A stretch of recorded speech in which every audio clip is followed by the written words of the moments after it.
TRS ప్రభుత్వం ఉంటే ఆ పార్టీలో పోయి అన్ని సంపాదించుకుని మళ్ళా వచ్చిన వాళ్ళకి వేసినారు. ఇదా కాంగ్రెస్ పార్టీ? ఇదా రాజకీయం?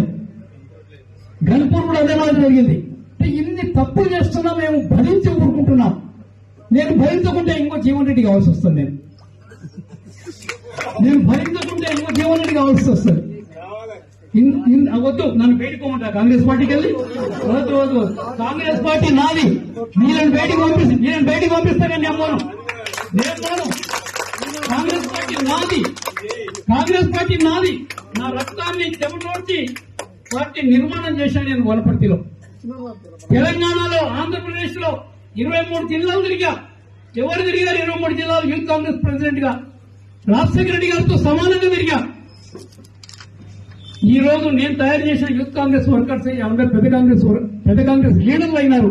ఇలా ఆంధ్రలో పోయి నాకు అదే గౌరవం ఉంది, తెలంగాణలో పోయినా కూడా అదే గౌరవం ఉంది. ఈ రోజు మేము పార్టీ వదిలిపోము, ఎప్పుడు పోము. తప్పుడు చేస్తున్నా ఈ తప్పుడు గాళ్లను పార్టీ నుంచి బయటకు వదిలేంత వరకు మేము వదలమనేటువంటి మాట కూడా మేము మనం చేస్తా ఉన్నాం. అందుకని ఎంతకాలం సాగదు ఇది.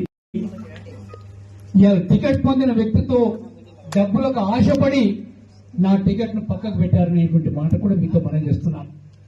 మొన్న ఎన్నికల్లో భాగంగా టీఆర్ఎస్ మేము ఓటేసి తప్పు చేశాం, ఈసారి నీకే ఓటేస్తాం అనేటువంటి మాట వారు చెప్పడం జరిగింది.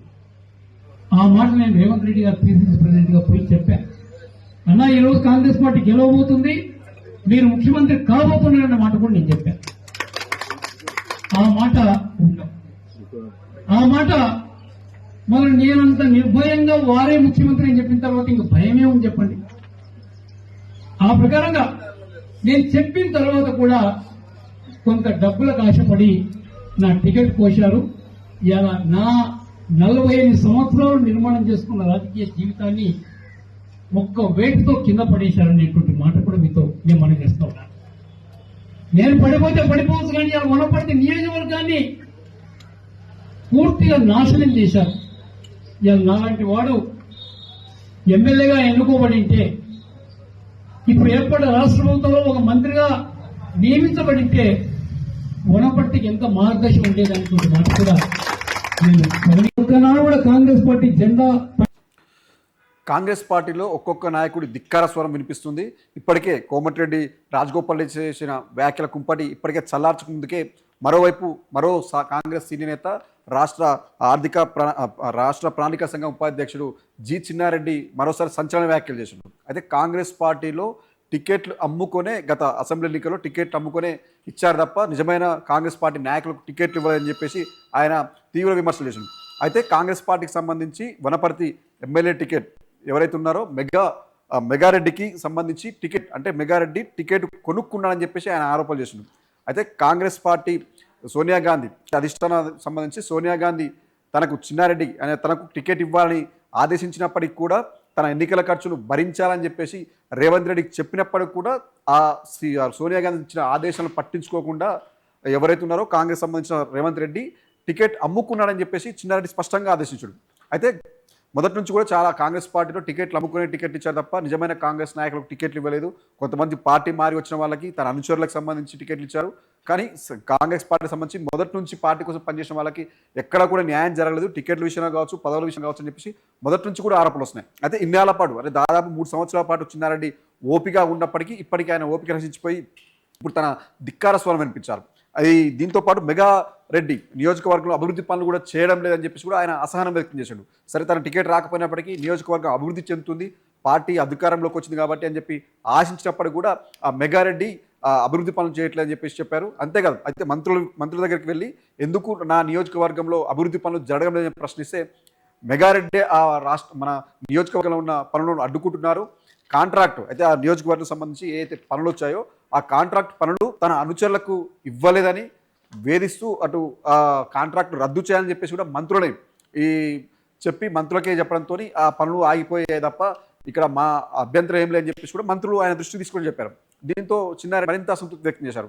ఏంటంటే, నేను కాంగ్రెస్ పార్టీలో సోనియా గాంధీ నాకు టికెట్ ఇవ్వాలని చెప్పినప్పటికీ నా ఎన్నికల ఖర్చు నా దగ్గర డబ్బు లేనప్పుడు నా ఎన్నికల ఖర్చు భరించాలని స్వయంగా అప్పటి పీసీ చీఫ్గా ఉన్నటువంటి రేవంత్ రెడ్డికి చెప్పినప్పటికీ సోనియా గాంధీ ఆదేశాలు ధిక్కరించి అటు టికెట్ అమ్ముకొని మెగారెడ్డికి టికెట్ ఇచ్చారు, అయినప్పటికీ నేను ఓపికగా ఉన్నాను, కనీసం ప్రభుత్వం అధికారంలోకి వస్తే నా నియోజకవర్గం బాగుపడుతుందన్న ఉద్దేశంతో ఉన్నాను. కానీ ఇప్పుడు అధికారంలోకి వచ్చేప్పటికి కూడా ఇక్కడ ఉన్న మెగారెడ్డి ఎమ్మెల్యే ఎవరైతే ఉన్నారో వనపర్తి ఎమ్మెల్యే మెగారెడ్డి అభివృద్ధి పనులను అడ్డుకుంటున్నారని చెప్పేసి కూడా ఆయన వ్యాఖ్యలు చేసినారు. అయితే రాష్ట్రంలో ఇలాగే కొనసాగుతాయి, అంటే పరిస్థితులు ప్రజెంట్ ఉన్న పరిస్థితులు ఇలాగే కొనసాగుతాయి.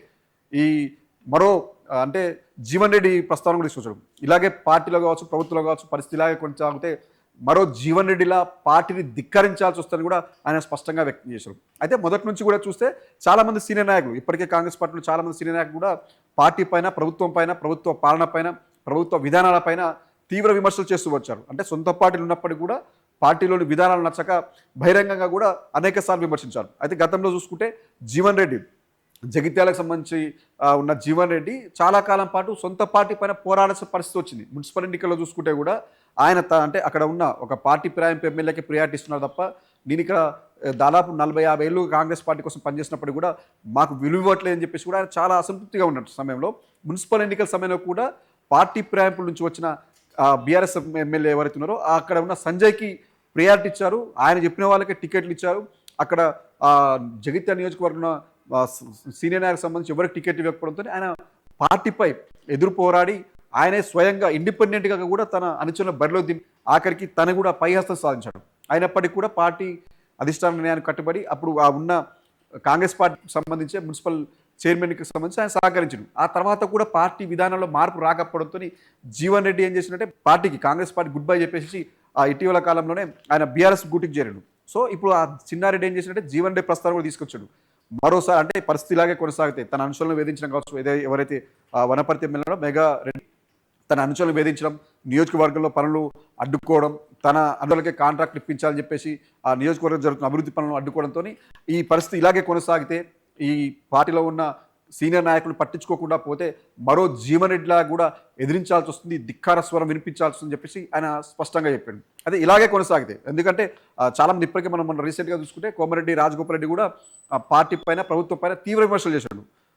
లక్షలకు పెద్ద స్థాయిలో ఉన్న వాళ్ళు ₹1,00,00,000 కోట్ల దోచుకుంటున్నారు, ఇతర పార్టీ నుంచి ఇక్కడికి వచ్చి పెద్ద పెద్ద పదవుల్లో ఉండి ఇక అసలైన కాంగ్రెస్ నాయకుని తొక్కేస్తున్నారని చెప్పేసి కూడా ఆయన ఆరోపణలు చేశారు. దాంతోపాటు మరో ఎమ్మెల్యే ఎన్నికైనప్పటికీ కూడా అనిరుద్ రెడ్డి, జడ్చలకు సంబంధించి అనిరుద్ రెడ్డి కూడా కోమరెడ్డి వ్యాఖ్యలకి సమర్థించారు. నిజంగానే ఆయన చెప్పిన దాంట్లో అబద్ధం ఏం లేదు, వాస్తవాలు చెప్పిండు, ఇక్కడ ఆంధ్ర పెత్తందాల ప్రభుత్వమే నడుస్తుందన్న విమర్శలు కూడా ఆయన చేశాడు. ఇప్పుడు మరోవైపు అంటే 2-3 రోజుల వ్యవధిలోనే ఇప్పుడు మరో సీనియర్ నేత చిన్నారెడ్డి కూడా అలాంటి వ్యాఖ్యలు చేశారు. అంటే పార్టీ పరంగా కావచ్చు, ప్రభుత్వ పరంగా కావచ్చు, సీనియర్లకు అవమానం జరుగుతుందన్న స్థాయిలో మాట్లాడు. ఇదే స్థాయి ఇలాగే పరిస్థితి కొనసాగితే మాత్రం మరో జీవన్ రెడ్డి లాగా మేము పార్టీ ధిక్కార స్వరం వినిపించాల్సి వస్తుంది. ఎవరైతే ఈ పార్టీని తప్పుగా అంటే పార్టీలో ఉన్న వాళ్ళని, పార్టీని కావచ్చు, అటు ప్రభుత్వాన్ని కావచ్చు కించపరిచే అది తొక్కిపడేసేలా చేసిన పాలన మాత్రం తరిమేసే పరిస్థితి వచ్చింది చెప్పాడు.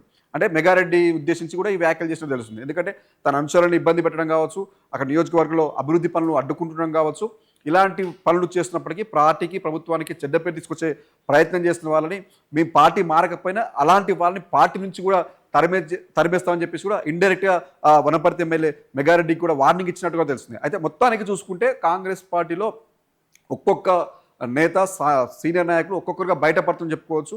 రీసెంట్గా మనం చూసిన ప్రకారం చూసినా 3-4 ఎమ్మెల్యేలు ఇప్పటికే ధిక్కార స్వరం వినిపించారు. రానున్న రోజుల్లో మరింతమంది కూడా ధిక్కార స్వరం వినిపిస్తారు కూడా కొంత అయోమయం, గందరగోళం ఉన్న పరిస్థితి ఏర్పడింది. రీసెంట్గా మన కోమరెడ్డి రాజగోపాల్ రెడ్డి విషయంలో పీసీ చీఫ్ కూడా కొంత అసంతృప్తి వ్యక్తం చేసి ఈయనపై చర్యలు తీసుకుంటారని చెప్పేసి కూడా పీసీ చీఫ్ మహేష్ గౌడ్ వ్యాఖ్యలు చేసినప్పటికీ ఇప్పటి వరకు కూడా ఎలాంటి నోటీసులు కూడా ఇచ్చినట్లయితే తెలుస్తలేదు. ఇప్పుడు ఈ వ్యవధిలోనే ఇటు చిన్నారెడ్డి కూడా అంటే స్థానిక ఎమ్మెల్యే పైనే ఆయన విమర్శలు చేసిండు. మరోవైపు చూస్తే అప్పటి పీసీసీ ఇప్పుడు ప్రస్తుత సీఎం రేవంత్ రెడ్డి పైన కూడా టికెట్ అమ్ముకున్నాడని చెప్పేసి కూడా ఆయన వ్యాఖ్యలు. మరి ఈ వ్యాఖ్యలు కూడా పార్టీ అధిష్టానం ఎలా తీసుకుంటుంది, నిజంగానే అంటే వీళ్ళపై చర్యలు తీసుకున్న ప్రకారం పోతుందా, లేకపోతే వీళ్ళు బయట పెడుతున్న విషయాలపైన ఎంక్వైరీ చేసి నిజంగానే ఇప్పుడు చిన్నారెడ్డి చెప్పినట్టు టికెట్లు అమ్ముకున్నారా, అమ్ముకుంటే ఎవరెవరికి అమ్ముకున్నారు, ఎంతకు అమ్ముకున్నారు, ఎంత స్కామ్ జరిగిందన్న విషయంలో కూడా చూస్తారా, లేకపోతే ఎలాగో పార్టీ అంటే ఎంతసేపు పార్టీ పరంగానే చూసుకుంటూ పార్టీని ఇబ్బందికరంగా పెట్టే పరిస్థితులు చేస్తున్నారు, ప్రభుత్వాన్ని ఇబ్బంది పెట్టే పరిస్థితులు చూస్తున్నారు తప్ప అన్న కోణంలో చూసి చిన్నారెడ్డి కూడా నోటీసులు లాంటివి ఇస్తారా, ఆయన ఏమైనా విచారణ పిలిపించి క్రమశిక్షణ కమిటీ ఆయన పిలిపించి ఆయన నుంచి ఎలాంటి వివరణ తీసుకుంటున్న విషయాలు కూడా తెలియాల్సి ఉంది. మొత్తానికి చూసుకుంటే మాత్రం కాంగ్రెస్ పార్టీలో గత కొద్ది రోజులుగా మాత్రం రచ్చ కంటిన్యూ అవుతున్నది. మరి రానున్న రోజుల్లో ఎలాంటి నేతలు ఎవరెవరు బయటపడతారు? ఇంకా చాలామంది ఇప్పటికే చాలామంది కూడా అసంతృప్తిలో ఉన్నారు. చాలామంది బయటపడట్లేదు. ఒక్కొక్కరుగా బయటపడుతున్నారు. అయితే అతి త్వరలోనే అంటే దాదాపు ఇంకా 2 ఏళ్ల గ్రేస్ పీరియడ్ ఉంది ప్రభుత్వానికి. ఈ 2 ఏళ్ల కాలంలో ఇంకెంతమంది ఈ పార్టీ ధిక్కార స్వరం వినిపిస్తారు? లేకపోతే ఎంతమంది పార్టీని వీడే అవకాశం ఉంది అని చెప్పేసి కూడా మనం తెలుసుకోవాల్సిన అవసరం ఉంది.